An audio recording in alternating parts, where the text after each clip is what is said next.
What is up, guys? NYKia31 here, bringing you a Madden 13 video. About a week and a half, 2 weeks ago or so, I did a video on Cover 4, how it can be enhanced, improved, tweaked, whatever. And today I'm going to talk about my Cover 2 and the Tampa 2. I am a big fan of Dungy Ball. It's the style of defense that I used to coach back in the day. Heck, I still have Tony Dungy's Cover 2 manual back when he was with the Buccaneers. Love me some Dungy Ball.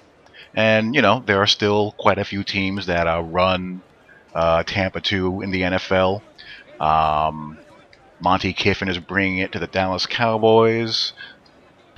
The Vikings have been playing Tampa 2 forever. Lovie Smith played it with the Bears for the Urlacher era. Marvin Lewis.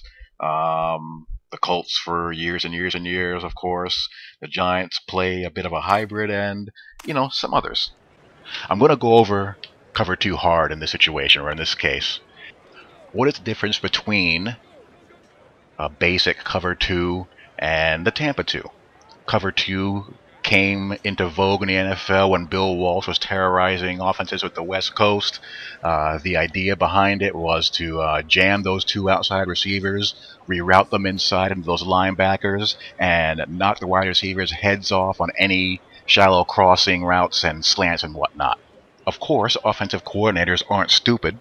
What did they begin to do? They began sending guys right up those seams between the linebackers or over the head of the middle linebacker. So the Tampa 2 was born by dropping this middle linebacker deep to basically form a 3-deep zone. And he would be responsible for running with any vertical seam route. Let's go over the responsibilities. You need a beast defensive line. 4-man pass rush is very important. Corner. Jam, and you want to funnel the receiver inside. And then, after you funnel, drop back to a depth of 10 to 12 yards to close off the distance between the receiver and the deep sideline, and buy the safety some time to get over and make a play, and rally to anything thrown into the flat. You want the ball thrown into the flat. You don't want the receiver with a free outside release down that sideline, because the safety has an awful lot of ground to cover. Strong side backer. Read the release of the number 2 or the slot receiver, whichever one it may be. Can't allow him to go unmolested down the seam. If he presents a threat down the seam, you have to carry him until you can pass him off to that middle linebacker. If he's not a deep threat, then you can look to knock the head off of any receiver, going over the middle on slants, drags, and all that good stuff. The weak side backer has the same responsibility on his side. Now here I have it levels divide constant. Let's show what happens in the game.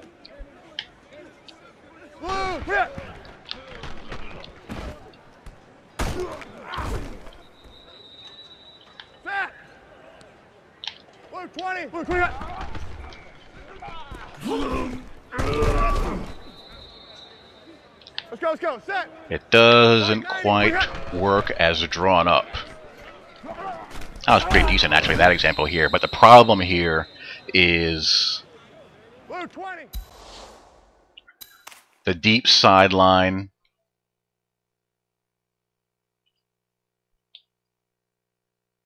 and the free release down the seam. Look at all of this space here. Look at all this grass you can throw the receiver into.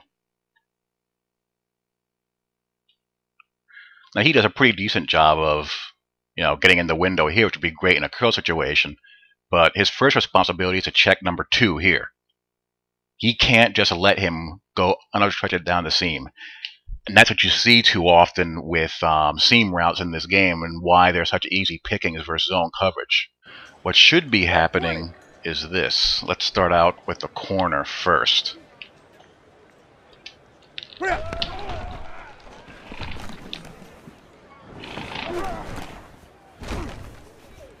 I want someone to sack him, please.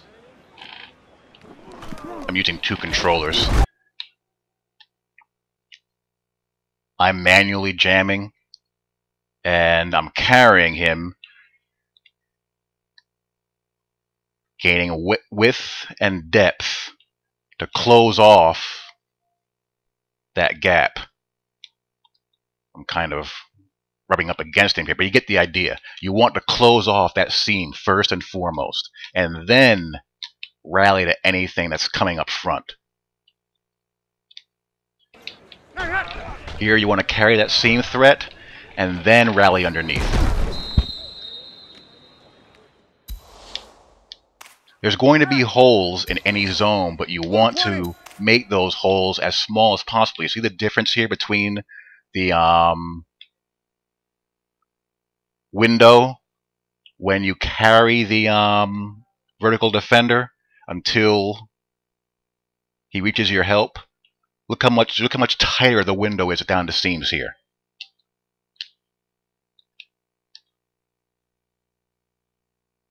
So he does it right here, the guy on the left. And then he breaks off.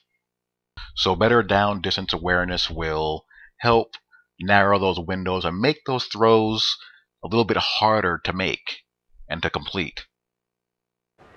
Now what I like to do is, when I'm playing cover 2 hard on a long field, is I would pick the corner on whichever is the wide side of the field, or the side of receiving strength. Say that there was trips to this side. Let's motion him. Let's motion Tammy over here. If there was trips to this side, I would user Bailey, and I would hook zone Harris, and I would manually press here. Carry and then drop.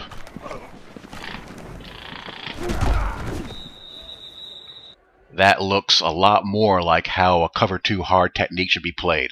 I'm manually bumping and going with him, and I'm making that window as small as I possibly can. Then I'll come up and look at how it affects the guys around me, which is what I really like about this game as well. The guys around you, if they're smart, will, react to what you're doing.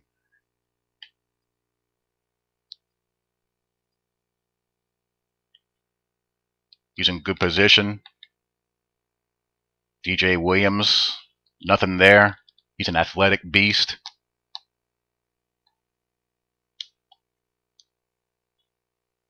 Good job there. Cover 2 sync is done a lot better. I'm going to hot route DJ Williams deep.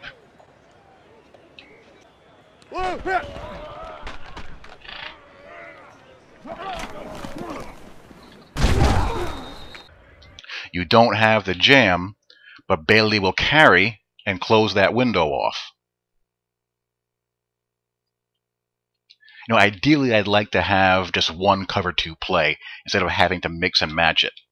So that's it. I have online ranked games. You can check this out. I have another one coming up in the pipeline. You can check out my league games. So talk to you all later. Peace.